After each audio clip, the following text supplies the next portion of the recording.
And welcome to Hannity, and we're coming to you live from Saratoga Springs. We're in beautiful upstate New York. It is just 8 days. Hello, hi, welcome. In 8 days, voters from this state will head to the polls and help decide who they want to be the 2016 presidential nominee. 95 Republican delegates up for grabs, and tonight, GOP presidential candidate, he's the governor of the great state of Ohio, a good friend for the entire hour. John Kasich is with us. How are you? How are you? Good. Standing room only. There's like 1 million people standing behind there. Oh, yeah. All around the room. I saw you had 4,000 people in Rochester. Something happening that maybe we're not aware of? Well, for the first time in about the last month, they actually know my name is John Kasich and I'm governor of Ohio, because we didn't get any attention before, did we? But now we're starting to get it, and people are hearing the message and they're showing up. All right. You know what, Sean? Honestly, it is really amazing. It's an amazing experience to go through this, and I wasn't going to tell this story, but maybe I will. I was in Greece, New York, and people were waiting outside in line. I mean, I can't believe it, right? It's by the grace of God that I've been given a chance to do these things. And there was a group of disabled folks, and they were screaming at me and disrupting. And the people started getting upset, and I said, don't get upset. These folks have lived in the shadows for, 100 years, and they need attention. And they screamed a little bit more, and then the whole thing ended. And somebody on my staff said they're still in the gym. So I went in to see them. There were 3 of them, and they were very severely disabled. And they said, we came at 7 in the morning, they stuck us in the back. And I said, well, look, I'm helping you because, frankly, the Lord wants me to help you. And I said, well, we'll take a picture, and I'm going to have my head of the whole operation in Ohio call you to see if there's some other things we can be doing, because it's been a high priority. And then as I was leaving, this young girl, she was 17, I didn't know how old she was, she said, could I take a picture with you? And I said, yeah, you can take a picture. And she started shaking and crying. You scare some people. No, I mean, this is really amazing. And I said to her, what's wrong, young lady? She said, I never thought that I would have a chance to meet you. And I put my arm around her shoulder and I said, listen, so much of this is about celebrity in life. You don't really know me. You see me maybe on television and you get excited. But you are what's important. What's inside of you. Not some celebrity or somebody who you think is important. It's you. And then I felt so inadequate, because there's people here tonight who have problems, people here who are hurting, people who are here, Sean, they just want somebody to care about them.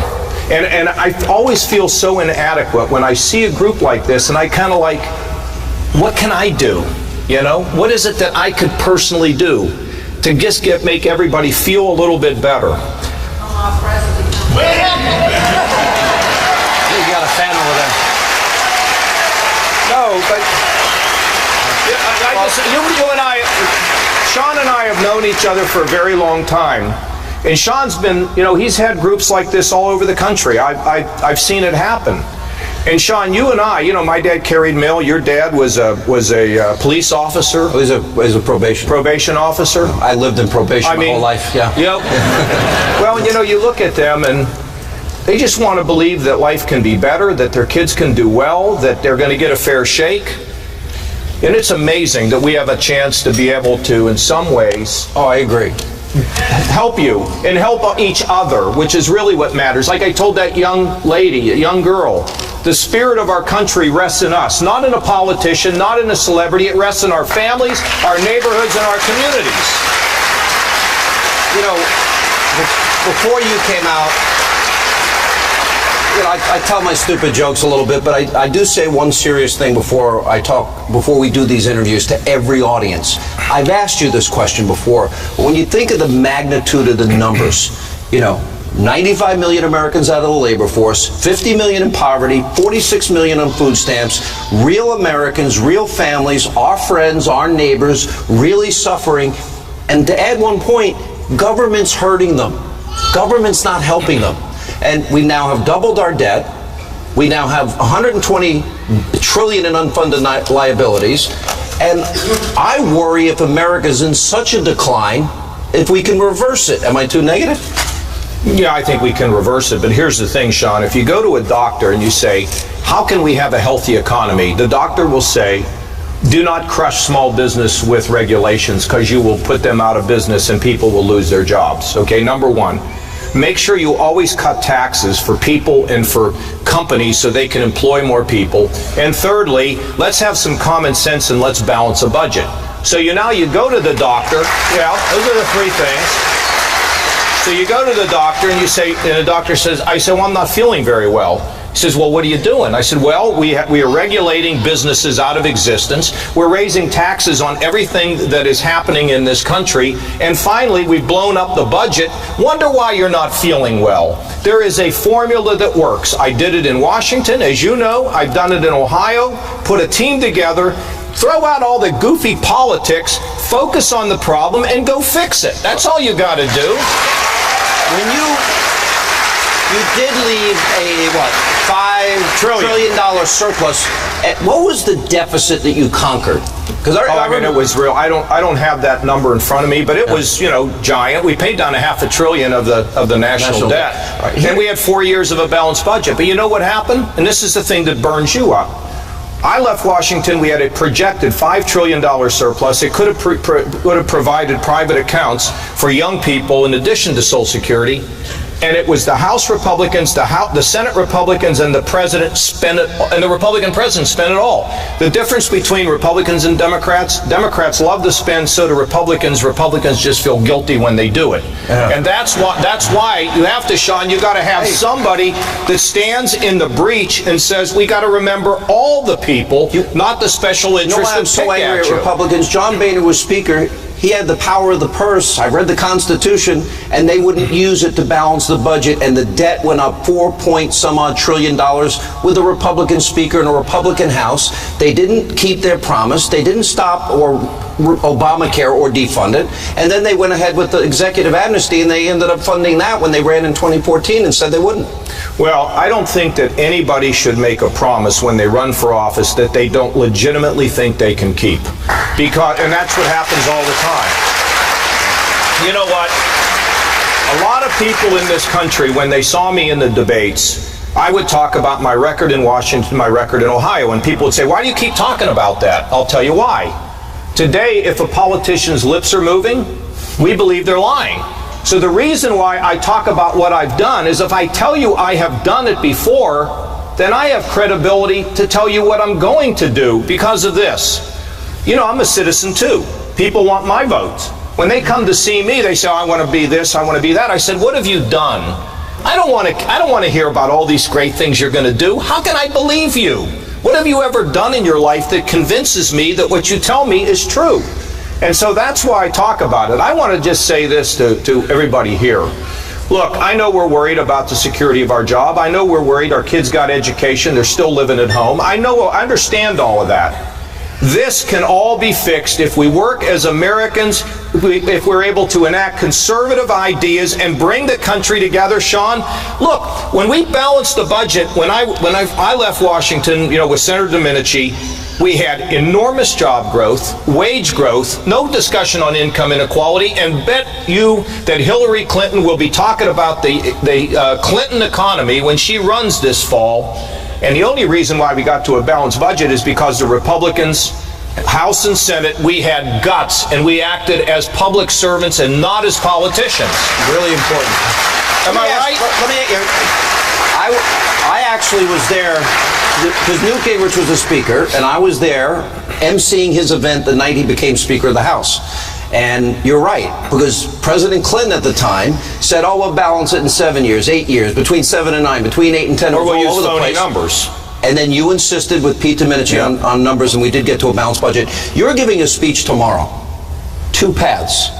Give us a preview. Well, look, you can, I've learned this when I was actually in New Hampshire. I can come in here and talk about all of our problems, and I can drive them right into the ditch, and I can make them angry, I can get them to be divided, polarized, and I can turn anger into things that border hate.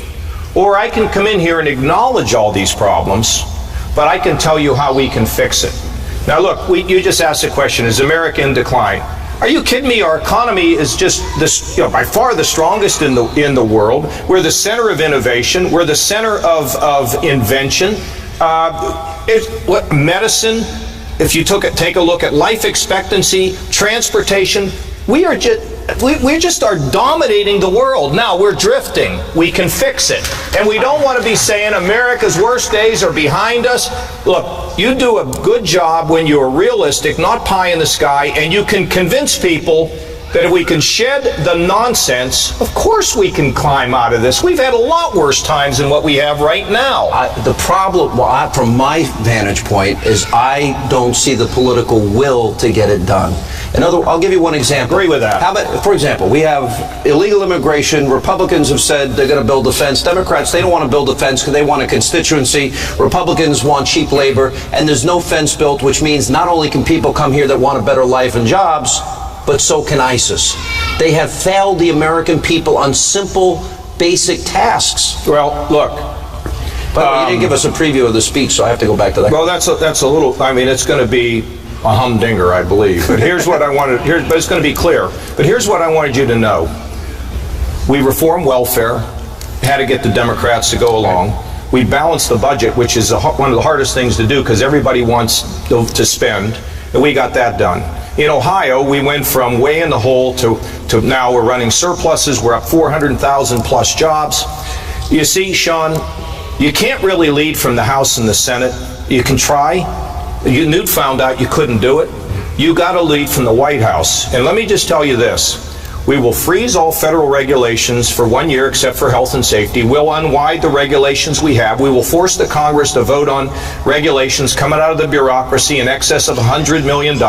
We're going to reduce the corporate taxes to 25%. We're going to bring the profits back from Europe because we're not going to double tax them. We're going to simplify the tax code and lower the taxes. We will have a path to balancing a budget. We'll move welfare, education, infrastructure, job training out of Washington.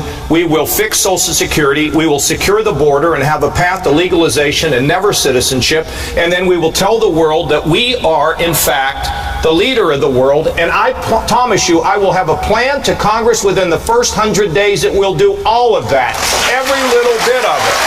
We're just getting started as we continue with Ohio Governor John Kasich. He'll be with us for the entire hour tonight, and later, members of the audience will have a chance to ask the governor all some of their questions.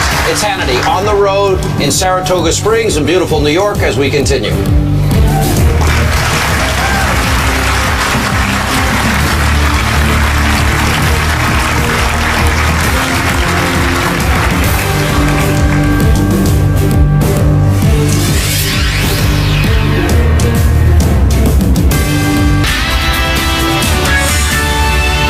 From America's News Headquarters, I'm Kelly Wright in Washington. Good evening. U.S. Capitol Police arresting more than 400 people for unlawful demonstration. The protesters had gathered on Capitol Hill to call for campaign finance reform, improved ballot access, and voting rights. The demonstration was organized by the activist group Democracy Spring. A U.S. Navy lieutenant commander has been charged with espionage. The White House says Edward Lin is in custody. He's accused of passing military secrets to either China or Taiwan. If convicted, officials say he could face the death penalty. A major break in the case of a missing Seattle area mother. Police arresting a 37-year-old man tonight after human remains were found. Police say it's believed he was 40-year-old Ingrid Lin's date Friday. She was reported missing Saturday when she failed to pick her kids up. I'm Kelly Wright. Now, back to Hannity.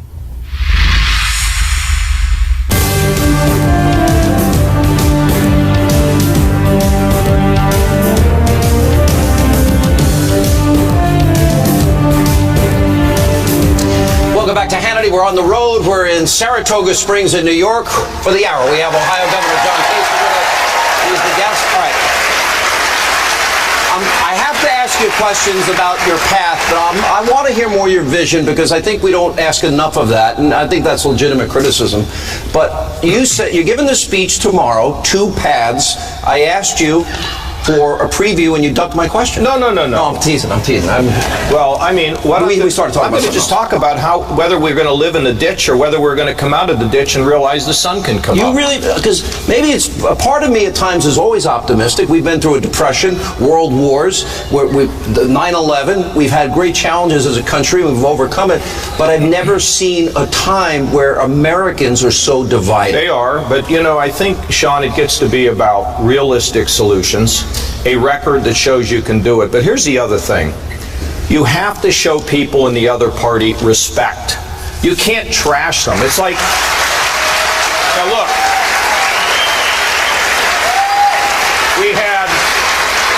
we had the President of the United States do executive orders, which is way beyond what he should have done. Illegal. And secondly, well, it should be reversed for sure. Illegal, unconstitutional? That I don't know. I'm not a lawyer, but thank you. I'm not a lawyer. And then, you know, he does Obamacare without one Republican vote. And then let me tell you the other side of it. The President of the United States is making a speech at the State of the Union, and a Republican yells, "You lie," and then raises money the next day. You don't, this is America. We're not a parliamentary system. So I was with the Democrats last week, and I made a State of the State, and I asked the Senate leader, I said, "What do you want?" I said, "Don't give me crazy stuff, but tell me what you want." He gave me a couple things. I said, "I'm not going to do that, but I can do that, and I can do this, and I can do that." And no, we're not going to do that. And so what you have to do is you have to respect people in the other party. You don't have to agree with them, but I've got to tell you, we're going to have to invite some conservative Democrats in to help us. That's how you get Social Security done. Can I play? We have to do it. Here's my retort. This is a president they're called Republican social Darwinists. He said their plan is for dirty air, dirty water. You see the ads of Paul Ryan lookalikes throwing poor grandma over the cliff. If you're the nominee, whoever the nominee is, you're going to be called racist, sexist. You want dirty air, water. You want to kill grandma, and you want old people to fend for themselves. How do you deal with that? Because that's what they're going to do to you, and you're saying you got to get along with them. Smile. And look, I got the guys in my own party doing it to me right now. Okay, no, I mean, the thing is, you want to answer the charges, and but you got to show the way. And look, this is stuff they did to Reagan. Remember, they said he was a grade D actor. He didn't. You just keep going with your stuff, one foot in front of the other, and you have to expect these kinds of things. But over time, you have to get people to respect one another. Remember, when Reagan was president, the Republicans didn't control the House. So he was able to get Phil Gramm, who was a Democrat at the time, and they came together. Here's what I think we need to do. Let's just take Social Security. You're going to have to tell Republicans and Democrats, we're going to stop screwing around with this. We're sacrificing our kids' future, and we're hurting grandma. We got to stop doing it, and you got to put a coalition together. They already stole the money. It's gone. It's not a lockbox. I know that, but you know what? There is a way to fix Social Security, and I'll tell you what it is. If you've had higher income throughout your lifetime, you will get Social Security. You will get less. For those that totally depend on it, they will get what they need. That's the answer to it. It's not that complicated. So you're going to means test it, raise the retirement age. I don't have to raise retirement age. Just by means testing, I can get it done. But here's the thing. If the Republicans say they want to do it and the Democrats are going to demagogue, you'll never get it done, and vice versa. So you have to be able to pull people together, reasonable people. And one person once said about me is, "John, your greatest gift is you can get people to do what they know they need to do, but they don't want to do." Okay? So you're going to get everybody to eat salad and work out? Oh, no. What I'm saying is we can solve these political problems, but the problem is the war goes on. And there were so many times I had to appeal to people in my own party and the other party. We have to remember our legacy is building, not tearing down, Sean. I think you can get this done. You mentioned I wouldn't run if I couldn't get it done. Why would I do this? You mentioned in the last segment, this is what the Lord wants us to do. And I know you to be a guy of deep faith. What does that mean in terms of how that inspires you? In other words, some people might take that as redistribute the wealth. That's not what you believe in. You believe in freedom and responsibility. No, what I'm saying is you see three people who except for the grace of God go I, who are sitting in wheelchairs, some that can barely move to even move the handles. Now, you don't have to be a believer. You can be somebody who's not a believer and still look, and we can't let them be in the shadows. We can't ignore them. That's not right. Everybody's made in the image of the Lord. Give them a chance. Give them a chance to rise. That's all. Now, how did we ever think? Seriously, Sean, look, my mother said it's a sin not to help people who need help, but it's equally a sin to continue to help people who need to learn how to help themselves. But in the context of that, look, to me, if you take the mentally ill, I would rather give them some help, get them on medication, and let them stand independent on their own 2 feet than have them live sleeping under a bridge or living in a prison. Now, where did it ever get to be about liberal? I'm saying to you, no, we don't want to redistribute. I didn't say that. I said liberals. No, but people say that. Yeah. Look, redistribution of wealth is just dead wrong. The free enterprise system works. But to quote a great Catholic theologian, Michael Novak, a free enterprise system that's not underlaid by a decent set of values is bankrupt. That's not liberal. That's common sense. It's conservative, and it's right. We got to take a break. We'll come back. More with Governor Kasich. We're in Saratoga Springs, New York, as Hannity on the road continues straight ahead.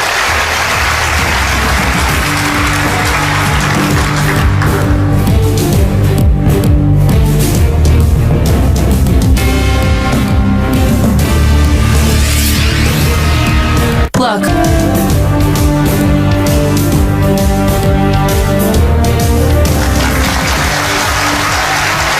Welcome back to Hannity, and we're in Saratoga Springs. We're in New York with Governor John Kasich of Ohio. He's our guest for the hour. I purposely didn't start with process questions because I know it annoys you, and it annoys a lot of the other candidates. Look, the only way you can get this nomination is in a contested convention. That bothers some people, some of your opponents. I want to give you a chance to explain how you get the nomination.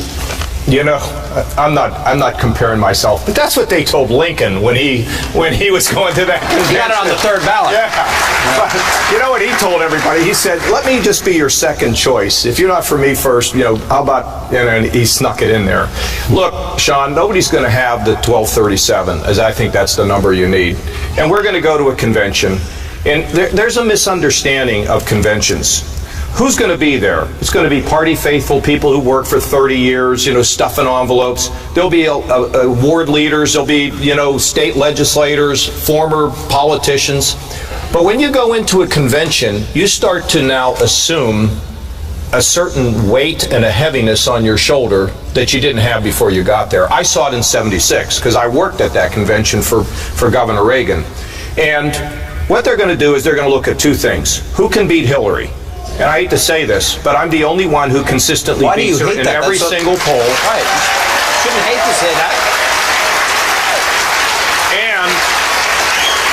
And they're going to think about who can be president. So what's incumbent on us? We're going to have to go to all these delegations. And look, the Trump people, they're for Trump, they're for me. They're second, I'm second. I mean, I understand them. So, it's going to be incumbent on us to go and visit the delegations. Would you ever team up with them? No, I'm not teaming up with anybody. Let me ask this question, because this is the tough question. Yeah, ask whatever. If Trump or Cruz win more states, have millions of more votes, have a lot more, hundreds of more delegates than you do, and you leapfrog over them through a contested convention, don't you think, you talked about uniting the party, don't you think Cruz and Trump supporters are going to be pretty pissed off? Well, no, because, first of all, a lot of them that will go as delegates, they're there for a variety of different reasons. I mean the people that voted, the people that... Well, look, here's the thing. Your daughter got a B-. Now, here's why. We had to tell the whole world? Here's the thing. She mostly got A's, No, she got a lot of A's, but here's the thing. It was in French, I don't blame her. Okay, look, here's the thing. In order to get an A, you must get a 90. If you get an 83, you don't get an A. I don't care what people say. We got the rules, and the only rules we have are the total number of delegates. And then you go to the convention. And if you go in with a massive lead, you're likely to win. But if you can't convince the delegates that you can win in the fall, which neither of them can do, and secondly, that they're not convinced you would be the best leader or president, what's wrong with the delegates on the second or third ballot saying, I'm going to pick somebody that I think would do better, who would win and be a better president? I don't get that. Look, I'm surrounded by all your supporters here. But I want to ask this question. This is important. This question is important. You need to hear this. These are not my... I did a town hall here, and then we invited you. How many of you are voting for John Kasich? Okay. So then mostly your supporters. Well, but we just send out notifications, say we're going to have a town hall. People show up, whoever they are. I don't know. As somebody, I have taken the position, I'm never Hillary. You know the hashtag never Hillary? Yeah, yeah. So, me too. I know you are. I guess what I'm afraid of, and I'm thinking out loud here, for example, 34 delegates were awarded in Colorado this weekend. You didn't get one. Mm-hmm. Trump didn't get one. And it seems kind of unfair, like the establishment is kind of working. Well, look at what happened in Michigan. There was a battle for delegates. You know, and aren't these rules insane, though? I mean, really, it seems you can win a state and come out with less delegates. It seems like if they want to, for a time, stop candidate A because they don't want that candidate to get to 1237, they'll use candidate B and C to stop candidate A. Look, I'm not engaged in that, but here's what I'll tell you. But the establishment is. I don't know who they are. I've never met them. I'll tell you who. Mitt Romney. Yeah, well. Wait a minute. Yeah. Karl Rove said we need a fresh face. Yeah. Scott Walker is looking for Paul Ryan. John Boehner in your home state said nominate Paul Ryan. Well, that Boehner said when he recouped, he said, that's not what I was saying, but that's neither here nor there. You know what's happening, Sean? He said it. No, what's happening is you have delegates who have minds. And on the first ballot, most of them are obligated to support who they got there with. But look, Cruz and Trump don't win in the fall. In fact, here's going to be the concern. Here's going to be the concern. We're not only going to lose the White House and the court, but we're going to lose the United States Senate. We're going to lose the courthouse, the state house. So when people look, I'm beating Hillary virtually everywhere in the country. In New York, the last poll had me only 5 points behind. Why would a delegate who was there, who wants to win in the fall, not go after the first ballot and say, wait a minute, Kasich has been a success in what he's done in public life. He's put a good team together, and he wins. Why would they not want to go for me if I can win and beat Hillary? I don't get it. Final question. For the voters who waited online hours to pull the lever for your opponents, for those that spent hours caucusing, my question is, let's say it works out the way you are talking about here. How are you going to get those people that do feel disenfranchised to come along with you and unite everybody? Because you have to spend time with them, and that's what you do during the convention and even after the convention. Look, Sean, I was a young guy, and I found myself in charge of 5 states for Ronald Reagan. There was not a more bitter contest than Reagan-Ford. And when we lost, we said, we're going for Ford. Okay? The only reason Ford lost that election is he pardoned Nixon, but he did the country a giant favor. You move on. And most of the people who are going to be there are not going to be people who are just going to storm out and walk out. They're mature people. There could be people here who will be a delegate. I'm worried about the people that vote on election day, if they're going to show up. Because that would worry me. Look, I can tell you that I don't have any antipathy directed towards me by Trump voters. I don't know the Cruz voters as well. They're not dissatisfied with me. They just went for somebody else. So then you work to unite them with a big message of what we can do in this country. And look, I can tell you this: if these guys get picked, look at their negatives. They're not going to win. If I get picked, we can win. I mean, I don't. I said last question. I have one more. All right, sorry.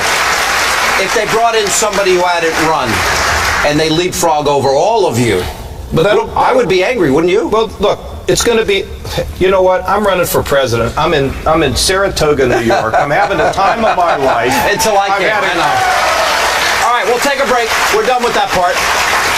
I could have started with it, but I wanted to make sure it's good. We'll take a break. We'll come back. More with Governor Kasich. We'll get some audience questions. It's Hannity on the road. Yes, we're in Saratoga Springs, and we'll continue.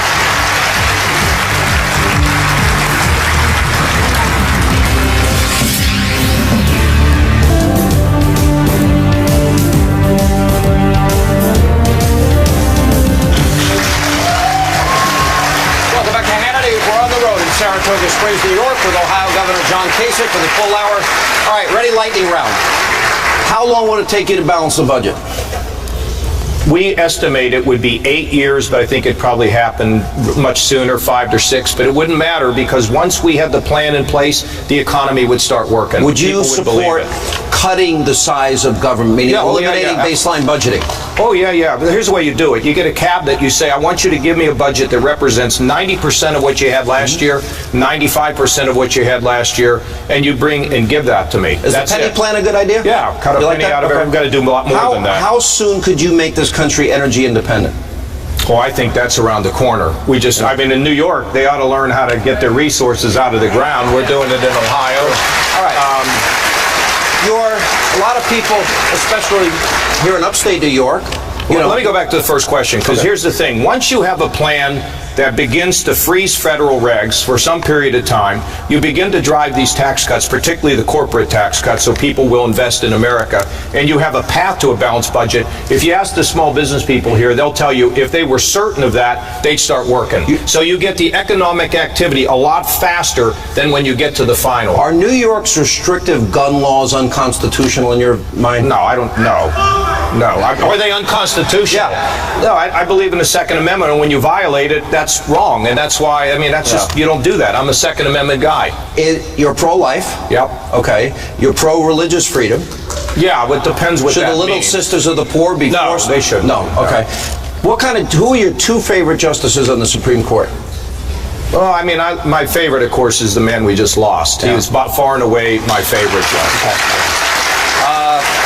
I also like Clarence Thomas. I like Clarence. And you would appoint originalist justices? Oh, I appoint over 100 now in Ohio, and the first question is, are they conservative? Right. Okay, and they've all. And I appointed a woman to the Ohio Supreme Court. She's fantastic, conservative, common sense. Yeah, of course you don't want judges making law. You want them. Is ISIS and radical Islam evil in our time? The worst. It's one of the worst things we've ever seen in history. So what do you have to do? You got to get those Arab Muslim countries that we had in the first Gulf War. We kicked out Saddam. That means Egypt. It means Saudi Arabia. It means Jordan. It means the Gulf states. You got to get Western Europe. You go in the air, on the ground. You destroy ISIS. Destroy them. When it settles down, you then leave, let them draw the map in the Middle East. And then we need, America, look, I wouldn't have gone to a baseball game with Castro. I would have flown home after Brussels. I then would have, You wouldn't do the tango?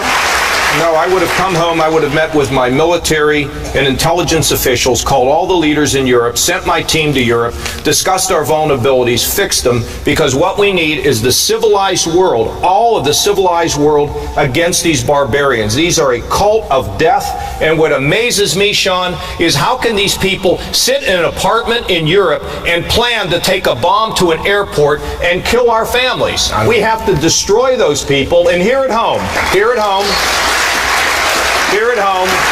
joint terrorism task forces, that's why the Apple thing got resolved, it appears as though it did. Our joint terrorism task force, FBI, Homeland Security, state and local law enforcement, they should disrupt. We have a job. When we see crazy things happening, we have to tell law enforcement. And then finally, just because we would work, for example... By the way, that's not a lightning round, but go ahead. Well, you're talking about, look, I know it's evil in our time. It's too important. On national security, I spent 18 years on the committee. I went all the way from the fall of the Berlin Wall to kicking Saddam out of Kuwait, all the way to being in the Pentagon after 9/11. I've seen all this, and I know how it works and what to do. Last lightning round question, then we're going to get to audience questions. 3 names at the top of your list for vice president. Derek Jeter. Henrik Lundqvist. All right, go ahead. Who else? Three serious names. No, it's too early to measure the drapes. I will come back with that later, but I'll tell you what you need. So here's what you need. You need a vice president who will argue with you, but who is your partner. I've already picked a vice president. I picked a lieutenant governor. See, I've already made a selection like this. Somebody that got my agenda, somebody who would go out and promote my values, or not my values so much, but my policies. That's what you do, not just for a vice president, but the entire cabinet. You have to have the entire cabinet and the vice president all rowing in the same direction, with a goal of being a job-creating country and got to take a break. Manage the budget. We'll come back. Get to questions. When we get back, audience questions straight ahead.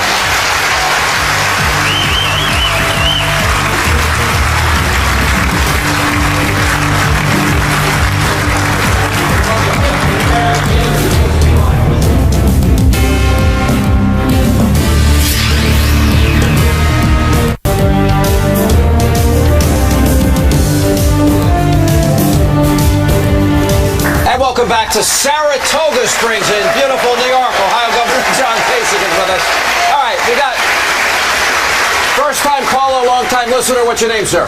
Hi, Governor and Mr. Cheney. Thank you for visiting us here in Saratoga Springs. My name is Stephen Lutman. Governor Kasich, under a Kasich presidency, what specific steps would you take to help small business, especially here in New York, a highly taxed state? Well, look, I mean, first of all, I believe that we need to bring the top rates down. I use the old Reagan plan, 28, 25, 10% with a capital gains rate of 15. But here in New York, I mean, if it wasn't New York, you wouldn't have any jobs. It's just that New York's got a certain magic to it. In our state, our small businesses don't pay any income tax. Can you believe that? Wow. But what I would do, as president, I would bring down the top rate to 28%, which helps you because you pass through, right, your business. Secondly, we'd freeze all federal regs for a year, and my vice president, whoever it would be, Derek Jeter, would be spending his time trying to unravel all these crazy rules and regulations we have to make it easier for you. Very important. We met this group of high school juniors. Hi, girls. How are you? Hello. Are you the spokesman? You decided? By the way, you get out from behind her so your moms can see you on TV. Good all right, there you go. And you all have a consensus question for the governor. Okay, hi. Hello, Governor Kasich. The five of us are here representing the Republicans Amongst Democrats Club at Niskayuna High School. And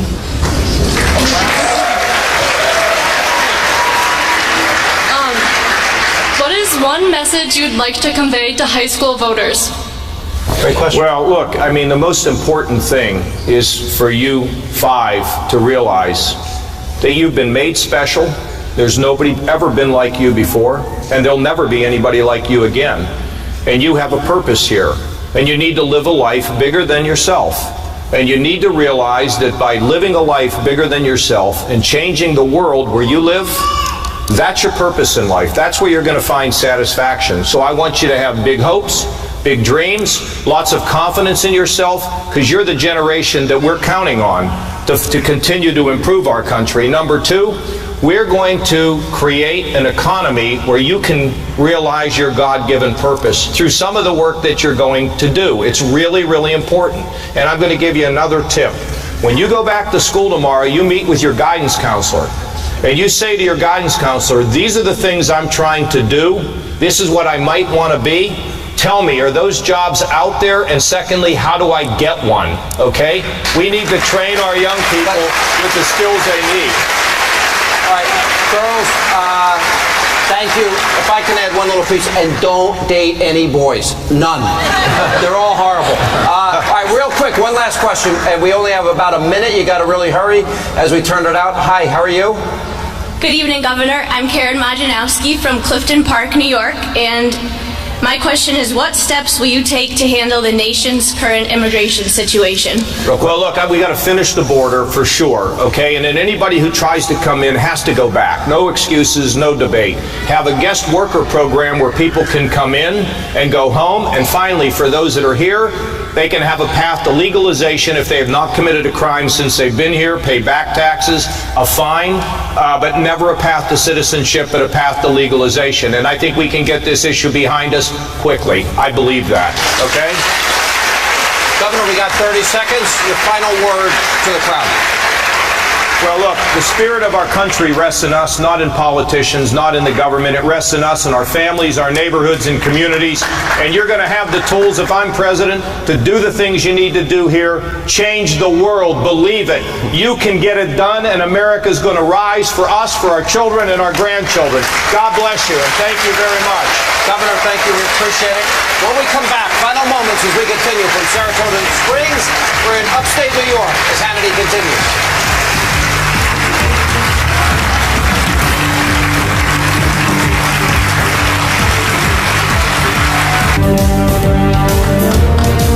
All right, welcome back to Hannity. Wow, look at this crowd. Unfortunately, that's all the time we have left this evening. As always, thank you for being with us. We'll see you back here tomorrow night. Governor Kasich, thank you. Appreciate it. Governor John Kasich.